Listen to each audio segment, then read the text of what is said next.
नमस्कार, आप देख रहे हैं उत्तराखंड का नंबर 1 डिजिटल चैनल पहाड़ टीवी और मैं हूं आपके साथ स्मिता पटवाल। चलिए बुलेटिन की शुरुआत करेंगे, लेकिन उससे पहले एक नजर आज की सुर्खियों पर। मुख्यमंत्री धामी ने की श्रीनगर गढ़वाल को नगर निगम बनाने की घोषणा। मिशन 2022 का किया आगाज।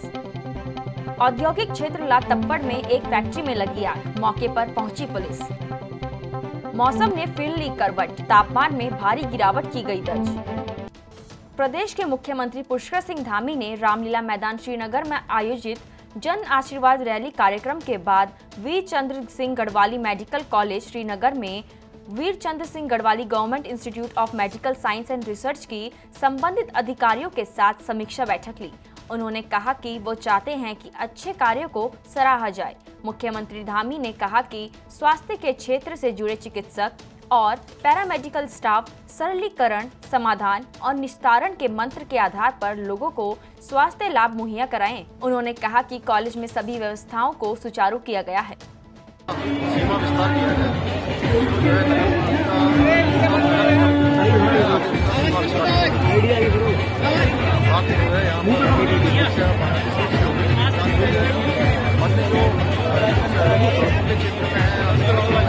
जो भी हमने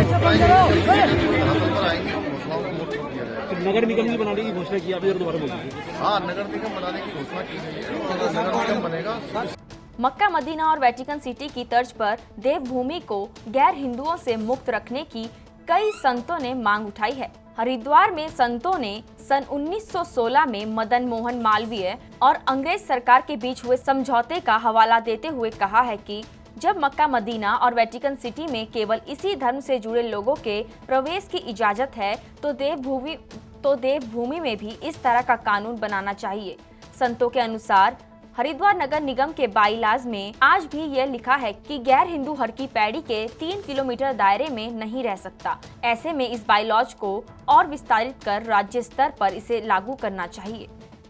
अभी हम लोगों ने ये मांग किया है कि 1916 के जो एक्ट है, मालवीय जी का पैक्ट है, जो अभी भी कंटिन्यू है म्युनिसिपल कॉरपोरेशन के आदेश के रूप में, जिसमें गैर हिंदुओं का प्रवेश वर्जित है, व्यापार वर्जित है, रहना वर्जित है, ज़मीन खरीदना वर्जित है।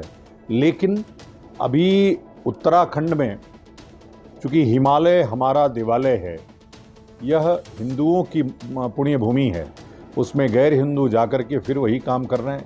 लगातार कई वीडियो आ रहे हैं जहाँ वो मार धाड़ मचाए हुए हैं, मांस को ले जा कर के मंदिरों में फेंक रहे हैं, गंगा जी में धो रहे हैं। तो यह सब कार्य न हो।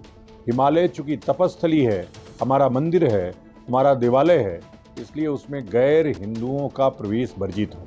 ये भूमि भी उससे अछूती नहीं है और देवभूमि में अगर हमारे प्रदेश के मुख्यमंत्री ऐसा एक कानून लेकर आए कि हरिद्वार और हरिद्वार की जो पवित्रता है, पुण्य भूमि है, इसमें गैर हिंदू धर्मावलंबी का प्रवेश वर्जित हो, वो कोई ज़मीन यहाँ पर खरीद ना पाए, उसकी रजिस्ट्री ना करा पाए। अगर ये कानून नहीं लाए तो ऐसे उदाहरण हैं यरूशलेम में, मक्का मदीना में, वहाँ पर गैर धर्मावलंबियों का प्रवेश वर्जित है। वहाँ पर किसी भी प्रकार का कोई मीडिया कर्मी, कोई पुलिसकर्मी, कोई अन्य सरकारी सेवाओं में भी गैर मुस्लिम नहीं जा सकता।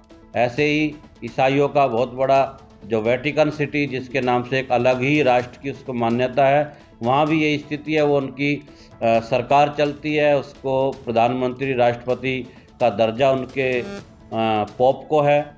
ऐसे ही हिंदुओं के लिए भी एक ऐसी व्यवस्था यहाँ पर इन्हें विचार करना चाहिए। विकासखंड मुनस्यारी के दूरस्थ क्षेत्र समकोट में आजादी के 74 वर्ष के बाद BSNL का पहला मोबाइल टावर चालू हुआ है। मोबाइल टावर चालू होते ही समकोट क्षेत्र के 25 गांवों में पहली बार मोबाइल की घंटी बजी है। मोबाइल की घंटी बजते ही ग्रामीणों में खुशी देखने को मिली है। ग्रामीणों ने एक दूसरे को मिठाई खिलाकर इस बात की खुशी जताई है। विधायक निधि से स्थापित हुई मोबाइल टावर के चालू होने पर क्षेत्रवासियों ने क्षेत्र विधायक हरीश धामी का आभार जताया है। बागेश्वर जिले के ग्रामीण इलाके में ग्रामीणों का आपस में आपसी संघर्ष जानलेवा हमलों तक पहुंच गया है। यह मामला बागेश्वर ब्लॉक के कपकोट बसेत गांव से सामने आया है। बसेत गांव के ग्रामीण कृपाल सिंह ढपोला ने पुलिस अधीक्षक बागेश्वर के नाम लिखित रूप में एक तहरीर में कहा है कि बसेत गांव निवासी मोहन सिंह कनवाल और उनके परिवार द्वारा किसी बात पर कहासुनी के आधार पर आधी रात को उन पर धारदार हथियार से हमला किया गया है। हमले में पीड़ित कृपाल धपोला के सर, बाजू और कोहनी में चोट आई है। ग्रामीण कृपाल धपोला ने पुलिस सुरक्षा के साथ आरोपियों की जल्द गिरफ्तारी की मांग की है। मेरे साथ घर में आके मेरे घर में उससे मारपीट की गई और मैं उसके बाद यहाँ पुलिस रिपोर्ट लिखाने गया। अब यहाँ उसके बाद उन्होंने मेरी कोई नहीं सुनी और एनसीआर काट दी, खाली एक ही धारा लगाई और मैं फिर एसपी साहब के पास गया। एसपी साहब ने भी फ़ोन किया, अगर एसपी साहब से भी कहना नहीं होगा तो मैं आगे का दरवाज़ा भी खड़ा सकता हूँ। तो कौन है मारने वाले, किस मामले में मारपीट आपसे? साहब ऐसे खास सुनी हो कि कभी जानवरों को मारते हैं, कभी कुछ। मैं सिंगल परिवार है मेरा, एक वहाँ पर रहने वाला, मुझे तो और भी खतरा है। आगे को एक सिंगल रात में रहता हूँ मैं और उनका सारा कुटुंब है और झूठ सच करके कभी जानवर वगैरह कभी हमें मारते हैं। अब गाली में कुछ नहीं कर सकता हूँ, गाली देता हूँ मजबूर, और क्या कर सकता हूँ। कहाँ का मामला है ये बसेत का है सर। आपका शुभ नाम? मेरा नाम सर कृपाल सिंह है। गंगोत्री धाम में देवस्थानम बोर्ड के खिलाफ तीर्थ पुरोहितों का धरना 85वें दिन और क्रमिक अनशन 65वें दिन भी जारी रहा है। 4 धामों के पुरोहितों के समर्थन में यमुनोत्री विधानसभा से कांग्रेस के नेता अजय डोभाल सामने आए हैं।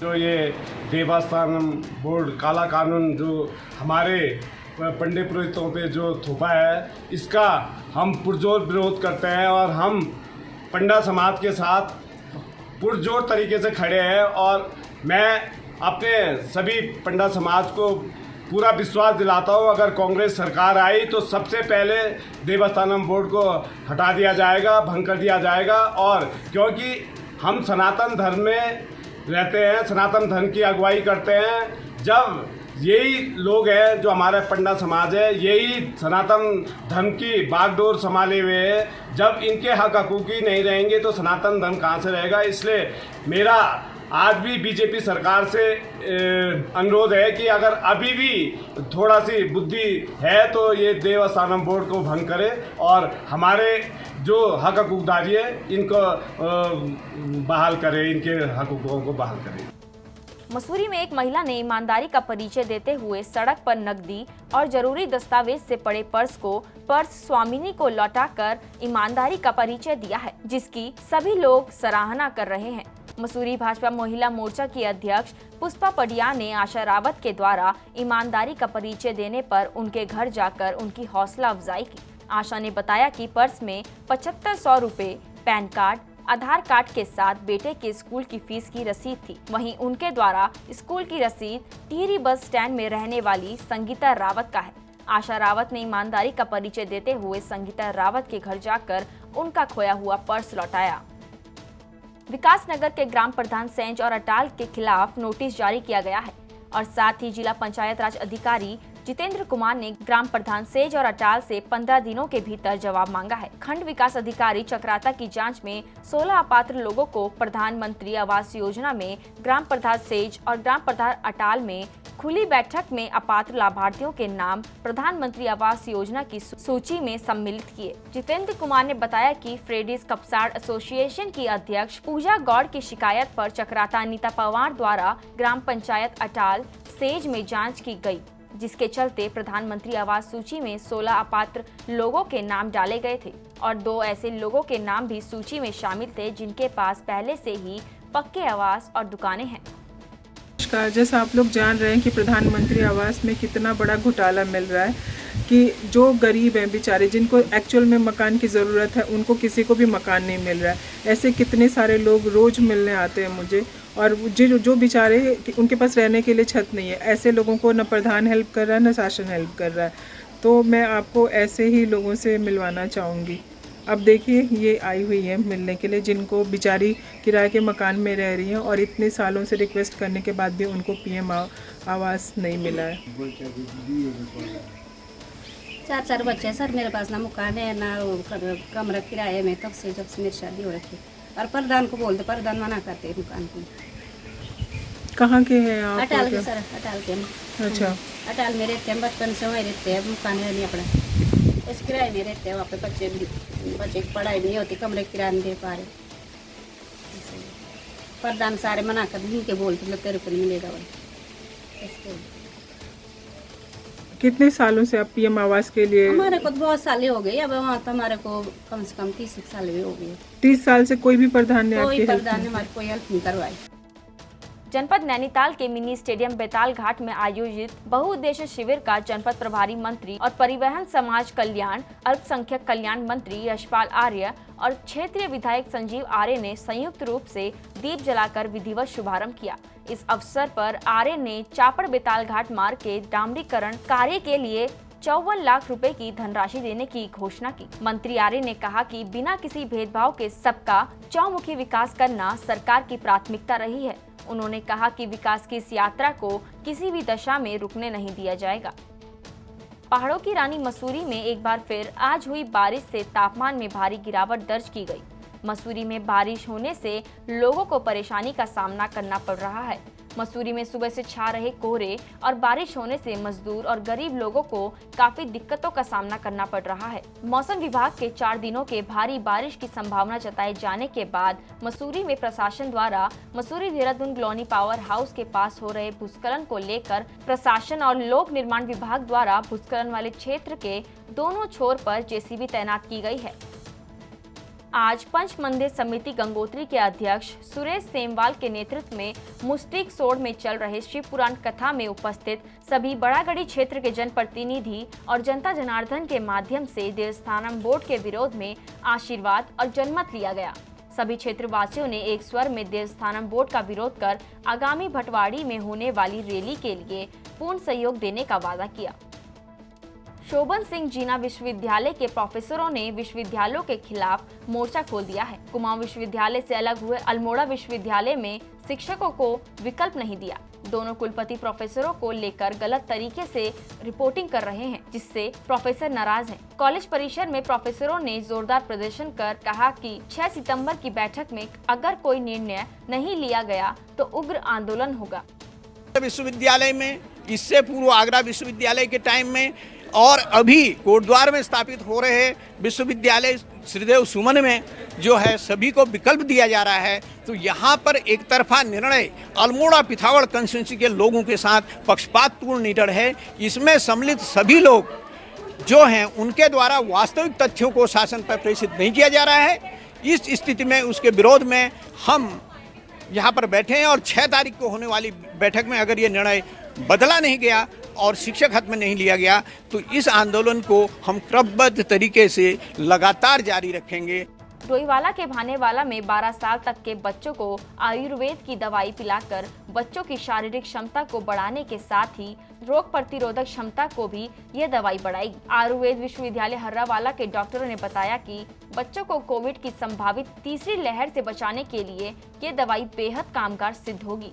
आज भानेवाला में क्षेत्र के तमाम बच्चों को आयुर्वेद की दवाई पिलाकर उन्हें कोरोना से लड़ने के लिए तैयार किया गया है। ये दवाई बच्चों के शरीर में जाने के बाद बच्चों की इम्यूनिटी पावर को बढ़ाएगी और शरीर क्षमता में वृद्धि करते हुए रोग प्रतिरोधक क्षमता को भी बढ़ाने में कामयाब होगी। तो जब हम बच्चे के मुंह में इस दवाई को डालेंगे तो उसके शरीर में औषधि का ज़्यादा से ज़्यादा प्रभाव होगा। तो आज जो महामारी से हमारा पूरा देश प्रभावित है, हमारा पूरा संसार प्रभावित है, ऐसे में हमारे पास सिर्फ एक ही उपाय है कि हमारे शरीर की जो व्याधि प्रतिरक्षण क्षमता है। अल्मोड़ा भिकियासेन में गवर्नमेंट पेंशनर वेलफेयर ऑर्गेनाइजेशन की रामगंगा शाखा का गोल्डन कार्ड में विसंगतियों को दूर करने की मांग को लेकर आंदोलन जारी है। तहसील परिसर भिकियासेन में आंदोलनकारी 10वें दिन भी धरने पर डटे रहे। उन्होंने सरकार के खिलाफ जमकर नारेबाजी की। संगठन ने तय किया कि आंदोलन में स्थानीय गोल्डन कार्ड के अलावा स्थानीय मुद्दों को भी शामिल किया जाएगा। उत्तराखंड की बड़ी खबरों में फिलहाल इतना ही। बाकी खबरों के लिए देखते रहिए पहाड़ टीवी। नमस्कार। है बेखौफ उम्मीद का रंग।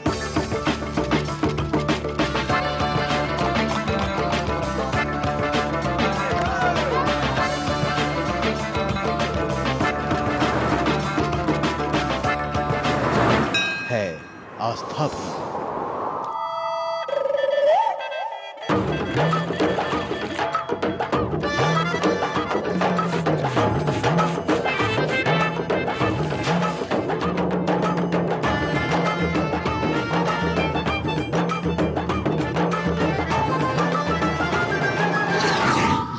मेरा उत्तराखंड।